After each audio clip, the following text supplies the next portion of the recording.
It's All Today live from the couch with Carolina Bermudez, John Elliott, and Lisa Kearney. Did you celebrate the Ravens' win a little too hard last night? We've got help for hangovers. What works and what doesn't, the crew in the studio can't wait. And drowning your sorrows. Well, you watched the game, you caught the commercials, and chances are you may have had a few cocktails during the Super Bowl last night. It's estimated that more than 1 million people call in sick the day after the game. If you're feeling a little worse for the wear this morning, Katie McGee shows us what causes a hangover and some tips to cure it.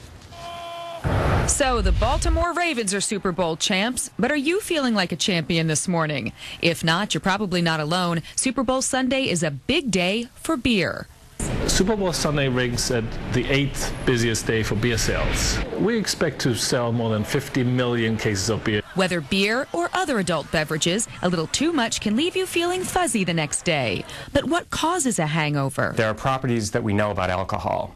One of them is, especially straight alcohol, can irritate your stomach. Second thing that it does is it dehydrates you. And the third thing is that it disrupts your sleep. Not exactly a winning trifecta. Trying to beat those post-buzz blues, Dr. Carl Bazil says don't believe the myths, like the hair of the dog, having a drink to right the wrongs of the night before. You know, I can't think of a good reason why drinking would actually reverse the effects of alcohol. For some, greasy food is the answer. I think a lot of people find that fatty food helps. I think it's actually the salt, because if you get very dehydrated with something that's a diuretic, you not only lose water, but you lose a lot of salt.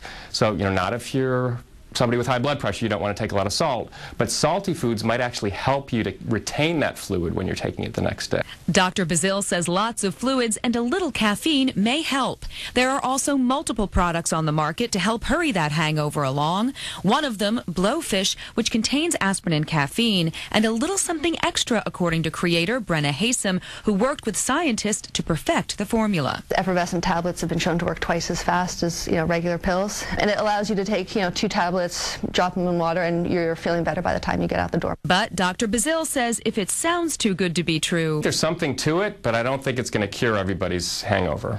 I don't know of any great, perfect remedy for a hangover, unfortunately.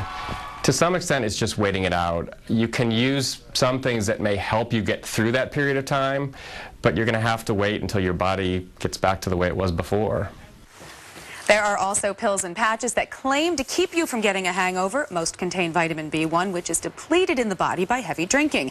And of course, you can always abstain from alcohol. That's your best bet to not get a hangover. Try it once, Carolina. Designated drivers do. Yes, it's always an option. Be fair. Okay, yeah, that's But you fine. can always eat, Katie. Yes, you can. What are the tips to avoid getting a hangover in the first place? One would be eating. We have all of this lovely food courtesy of the Guilty Goose, which is where I shot part of this story.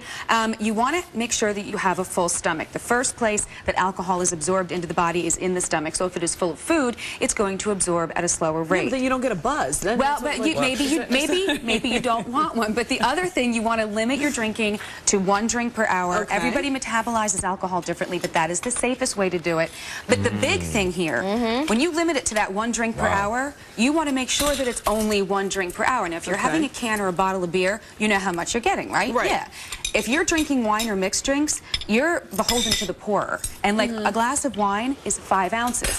Most of the time, your glass is a lot more than that. So you're like, hey, I'm having 1 glass of wine. But it's more like 2 or 3. I'm a heavy pourer. Like if I make a punch or something like that, you have no idea. It's going to knock you out because it just, you do it until it tastes nice. You're giving people hangovers is what you're doing. Hey, I've got is there any trick to the kind of food you should eat? Is there a food that are more absorbent and more kind of will serve to keep you from getting a hangover? That's more of the myth. I think people say really? bread, people say greasy foods, things like that. You just want to have substance in your body. I think this risotto ball would do the trick. This risotto ball is fantastic. Oh, they're gone! Yeah. Mr. Greedy Pants over here didn't split his in half. Well, Thanks for sharing. I know. Mr. Greedy Pants. Sorry. Well, now you can drink and not feel bad. How about that? It's 5 o'clock somewhere, and now I have a risotto ball in my mouth.